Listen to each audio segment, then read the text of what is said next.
The way we take care of ourselves is ever evolving. And what we know for sure is that our mind and spirit are linked to our physical body, and that our wellness seems to extend into our communities and the planet we all share. It is very, very clear that wellness is interconnected. We love spending time with you to explore and practice the breakthroughs, the insights, and the passions of incredible people helping us all see the world in a whole new light. This is Health Gig. Doro and I are honored to have our friend Ray Paul join us today on Health Gig. He is the chair of the National Board of Directors at the American Foundation for Suicide Prevention, otherwise known as AFSP. Ray is here to share with us his story about his son, Buck.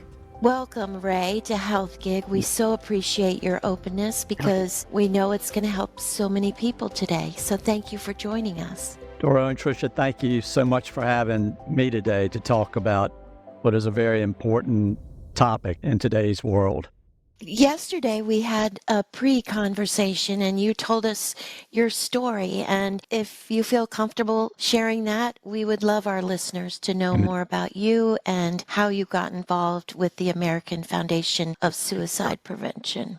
Yeah, I would be glad to share our story. It's one that you never imagine yourself having to tell, what our family has gone through so unexpectedly in our lives, beginning with the loss of our son, wonderful son, Buck, who was 25 years old. Buck had gone to school in Richmond, Virginia, and to a small school, Hampton-Sydney College, and graduated from Hampton-Sydney and returned to Richmond and was living in the Fan District of Richmond. If anyone's familiar with Richmond, they know it's a fun place to live for young people with restaurants and bars and a lot of activity.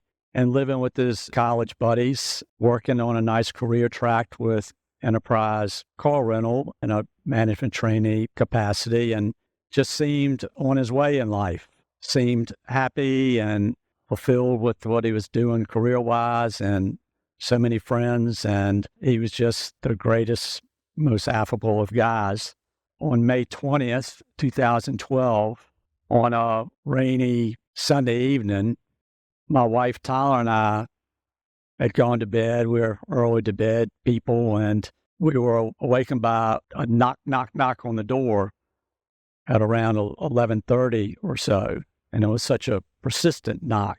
I said to Tyler, I don't know why anybody would be knocking on our door at this hour of the night.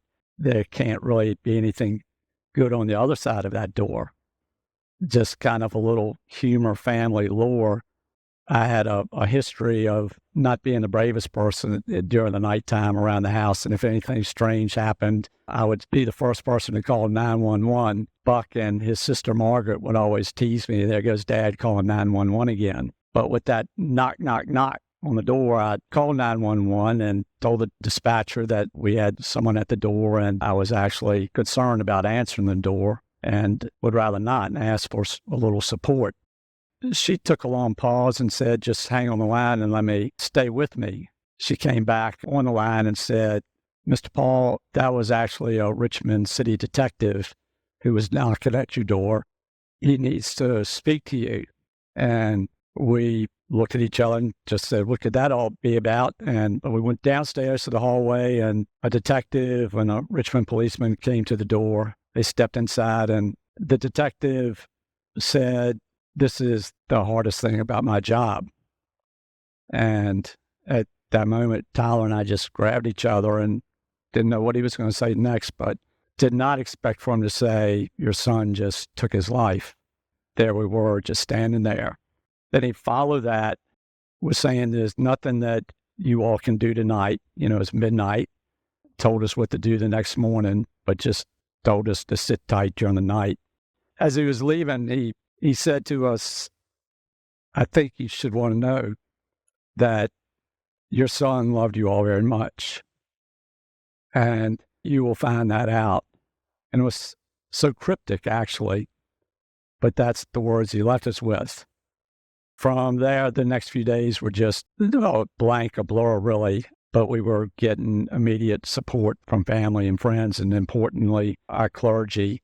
Randy Holler was our minister at our church in Richmond, St. James's Episcopal Church, and Randy is dean of the National Cathedral in Washington right now, but he just was our rock.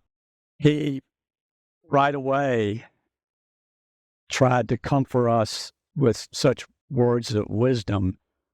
First of all, you as a family cannot feel guilty about your loss of Buck or Buck taking his own life. It's going to be hard to do, he said, but you cannot allow yourself to be guilty, which is not easy to accept, but one advice that we've adhered to the best we can. And he also advised us to take it one day at a time and to take care of ourselves. Those words still resonate with us and words that we share with other families as well. And as we planned the funeral service, and I had said that I would do the eulogy, and I just didn't see there was any way that I could not pay tribute to Buck coming from his father, from his family. Randy asked me in the lead up to the funeral, he said, "So how do you want to handle the 800-pound gorilla in the room?" I said, "Randy, by that, do you mean, do we talk about how Buck died?" And he said, "That's what I mean, because most of the time it's not discussed, and the choice is yours." I just remember saying and thinking, because I was writing the eulogy already, talking about how Buck died. I said, "Randy, there's no way that we can talk about the way Buck lived if we don't talk about the way he died." And we just so strongly felt that right away, because when people do take their own lives, and we've seen it through families or friends, and they're reticent to talk about it, then people become reticent to talk about the one that was lost, because how they died is so uncomfortable. It just leaves a void of being able to talk about how they lived. We made a very public discussion of his death at the funeral, and consequently had so many people thank us for talking about it so openly at the funeral. To go back on the story of the detective and his remarks to us that Buck loved us, Buck's apartment had become a crime scene as they had to investigate the death. We didn't have access to any of his things, and many of the things were taken to city lockup. It happened to be Memorial Day weekend, so we went through a whole week almost without knowing or having Buck's possessions with us. And we called the detective. He had given us his card, and we called him and said, "We haven't gotten Buck's things yet." And he said, "Oh, that is so awful and unacceptable. I apologize so much. I tell you, I'm going to bring it out to you, his things myself." And he brought the things to us. And one of the things that he brought was Buck's journal that we didn't even know Buck had. He said, "I think here you'll find out how your son loved you all." Tyler and our daughter Margaret, we sat on a sofa together and almost afraid to open the journal and read Buck's note. When we did, it was such relief, and Buck was very clever and creative in everything he did, and he left us the shortest, most meaningful note, and maybe intentionally, so it's one that we didn't have to put away in a drawer and read every now and then, but the words were, and I'll just quote it to you, Buck said in his handwriting, "I have the most amazing family and friends. I've loved. I've seen the world. Thank you all for an amazing life." And he signed it, Ray M. Buck Paul III, his name. And that was left for us to see, and that is what the detective had seen and knew that it would be a positive message for us, which it surely has been, knowing that Buck had a happy and fulfilling life. Randy Hollers, back to him again, said, "Never seen such a note of love and fulfillment. Most suicide notes are full of despondency and despair." So this has really galvanized us and helped us in more ways, knowing that Buck felt that way about his life. It makes it really hard from the perspective that he did not seek help for whatever was troubling him. And to think of him being to the point where he took his own life and not being able to share with us or his friends the struggles that we now just assume from everything we've learned that he definitely had. But we just saw right away how impactful and devastating it was to his friends and not just his family. So thank you, Ray, for sharing that. And Buck sounds like he was an incredible young man. But what strikes Dora and I, and why we really want to talk about this and continue talking about suicide, is that you've actually made it your mission, right? To talk to people about it and help people identify maybe warning signs, prevention. Can you share that and what work you're doing now? Yeah, I'll be glad to, Tricia, and some background on how I got to where I am now with AFSP, the American Foundation for Suicide Prevention. In the weeks and months after losing Buck, Tyler and Margaret and I were just at a loss of what to do. And our daughter Margaret lived and worked in Wilmington, North Carolina, and had just been there recently starting her career. We admire her bravery so much that she was looking for something in Wilmington to do related to suicide prevention and mental health. And she found a walk called Out of the Darkness that is a AFSP sponsored event that walks are held all over the country. And she signed up for the walk and was so supported by her new community down there, both workplace and friends. And Tyler and I said, we will come down and join you for the walk. We found at that walk a kinship and camaraderie of people like ourselves who had lost someone to suicide. And we really felt so connected and comforted by that.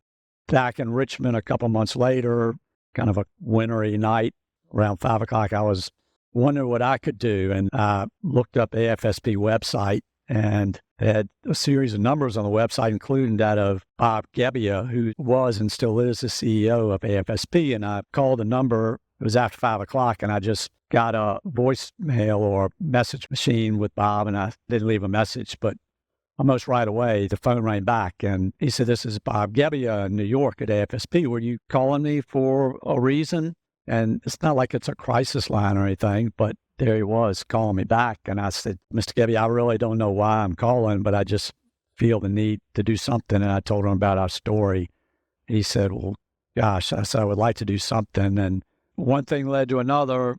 They invited me to New York in pretty short order. I was asked to come on the national board and have been on the national board since then for almost 8 years in different capacities. And this past year, I was elected chair of the national board, which basically overwhelmed me because the board is full of so many incredible people, educators from the top schools and medical schools and psychiatrists. I always feel kind of small in comparison to them, but they in turn say, no, you bring the reason for what they do to the table. That has become our family. From AFSP, we've been able to share what we've learned. Tyler, my wife, felt particularly strong that we needed to be prepared as we were finding out that friends and family members were coming to us asking for advice about how to handle their own children who had difficulties from mental issues to addictions. And we really recognized the need to be able to give good advice. Through AFSP, we have unbelievable resources. At this point, I'll just say to everyone, take an opportunity to go to our website, afsp.org.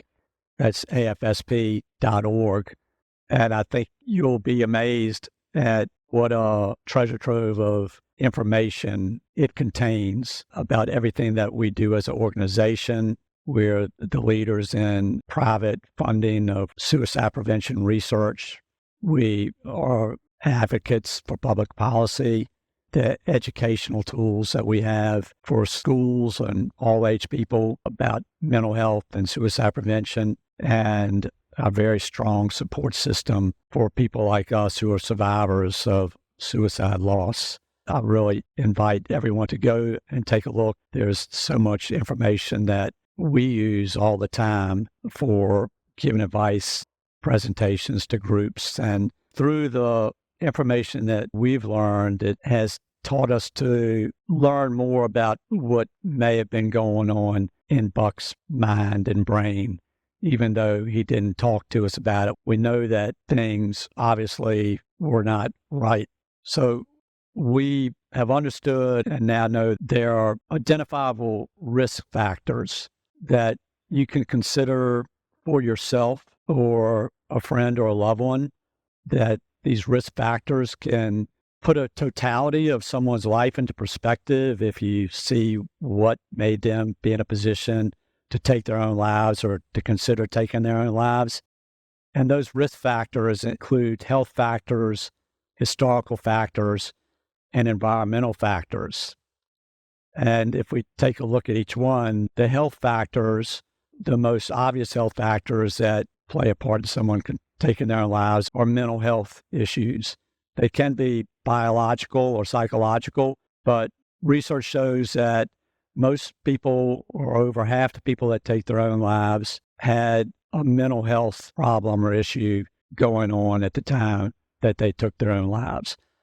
And those health issues, or the number one culprit, is depression, but also in the category of anxiety, bipolar disorders. They can be, psychosis, PTSD, the myriad of mental health issues that a person can have are definitely risk factors. Another group of risk factors are environmental or historical facts. It's really important to take a look at historical facts in someone's life. There may be a family history of high blood pressure or heart disease. There can be a history of depression or suicide loss in people's families. That's often seen, and that has to be considered as a risk factor for people. Environmental factors are also important in considering a person's mental state. Has a person been under prolonged stress? Have they been under financial stress? Have they lost their job? Have they been unemployed for a while? Have there been stressful events in their lives? Has there been anything in their past, child abuse, for example, or potential environmental historical factors that increases a person's risk for taking their own lives? And another environmental risk factor is, does a person have access to lethal means? Examples of that are there guns in the house? Is there a hunter or just a gun for protection? We want everybody to be aware, if you have someone in your house that is suffering, make sure they don't have access to guns, cars, bridges, medicines. These things that are available to a person can increase their use for lethal means. And that's something for everyone to be aware of. There are environmental risks or risks that can happen over time. But as a person struggles more, is under more stress, there become then warning signs. Warning signs in combination with the risk factors that I just talked about. The warning signs reflect the more imminent danger or more risk that someone is considering taking their own lives. Many of the things that we talk about seem to be common sense once you hear them. Unless you talk about them, maybe you don't think about them so much, but the warning signs are, how is a person behaving? Are they acting differently than they usually do? Are they being late when they're always on time? If they're in school, do they stop participating in sports or missing practices? Are they just acting outside of the way that they normally do? Are they drinking more? Are they just doing everything in a different pattern that they used to? And it's something that people need to be aware about themselves, but also their friends and loved ones. But I always want to say, looking out for yourself as well. A person's mood, as their mood changed, are they starting to use language that they haven't used before?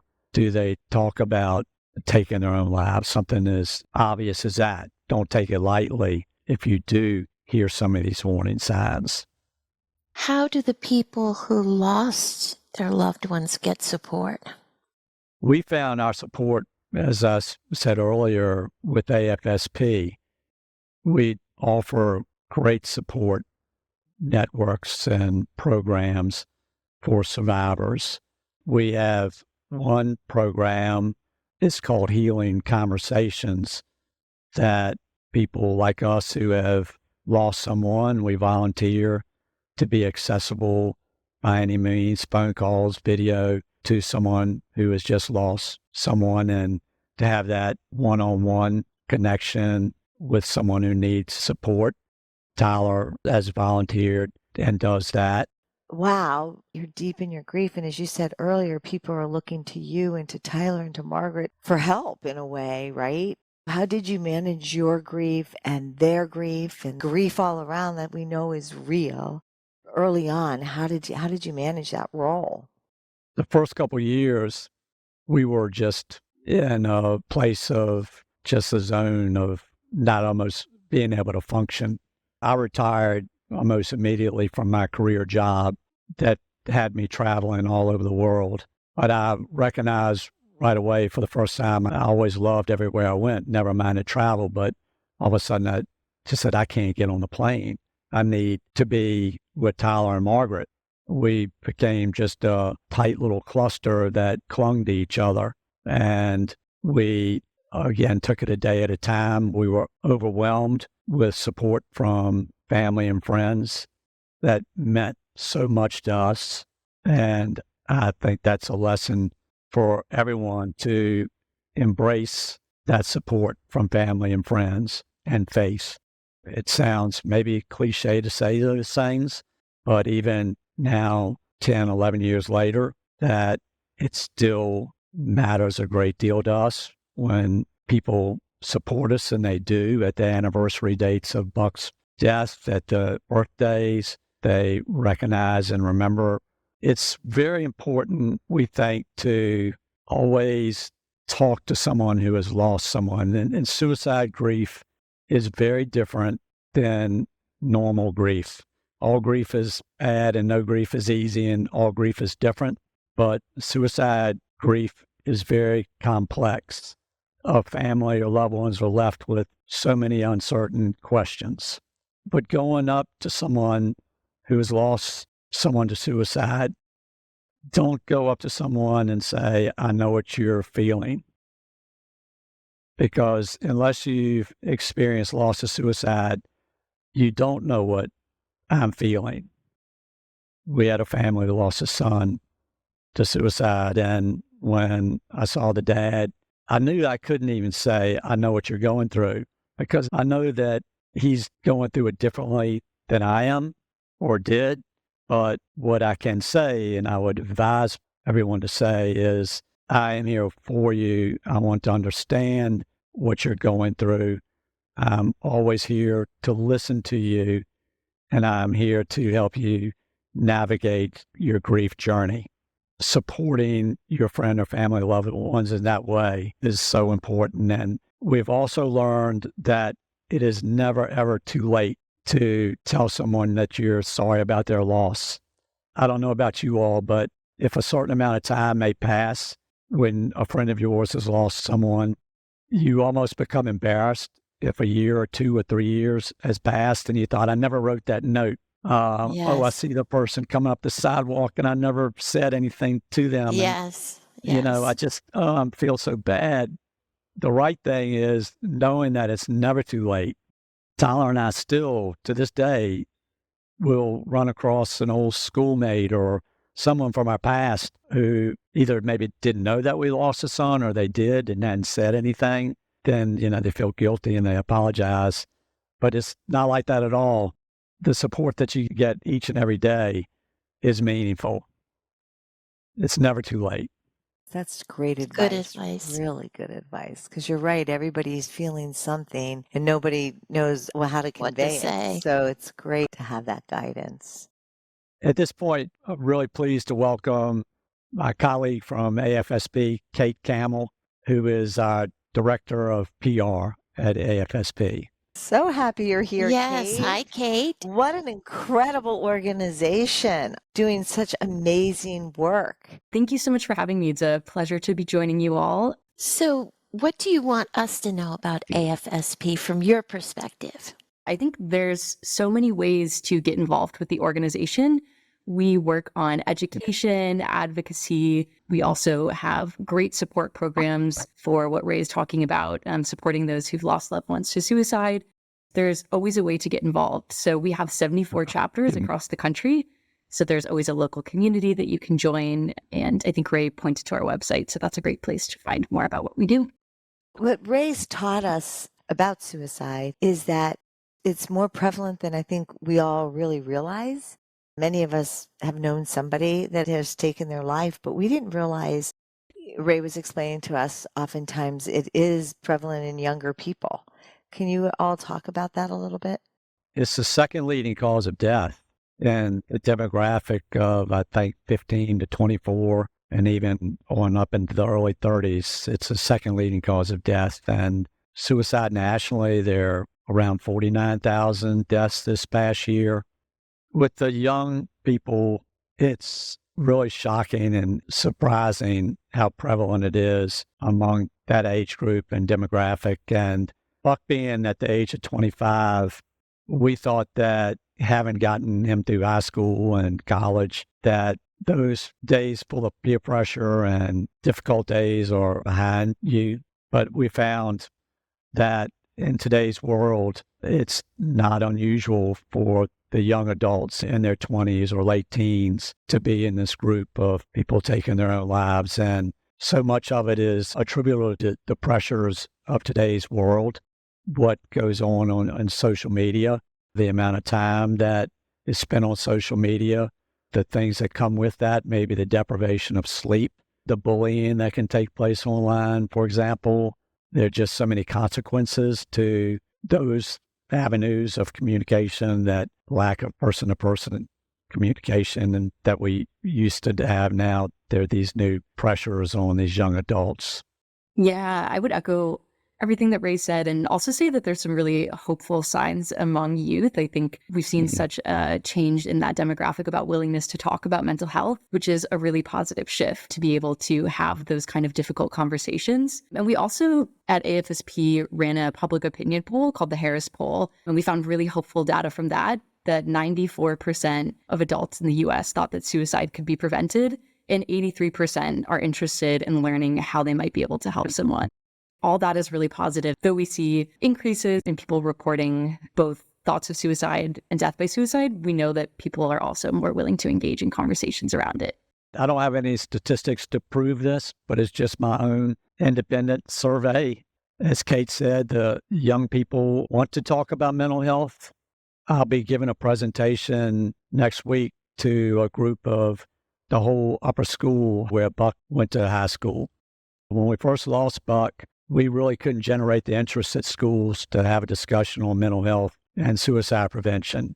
And here we are now 11 years later, and the school has invited me to come speak, and a separate presentation for the whole community, for parents of K through 12, as well as family, friends, and anyone in Richmond who wants to come. This is such a big change, and it's being driven by the students in the school. They have really pushed the administrators and staff and teachers to have this conversation, to talk about mental health, because they see their friends take their lives, and it really shakes them up, scares them. They say, if it can happen to this person who apparently had everything going for them, then maybe it can happen to me, or maybe it can happen to a friend. And it's been like such a big wake-up call. This group of young people wants to talk about it, and that's great to see. How do you start those awkward conversations if there's someone in your circle that you think is struggling with some mental health issues? We have a campaign that's called Seize the Awkward, SEIZE, seizetheawkward.org.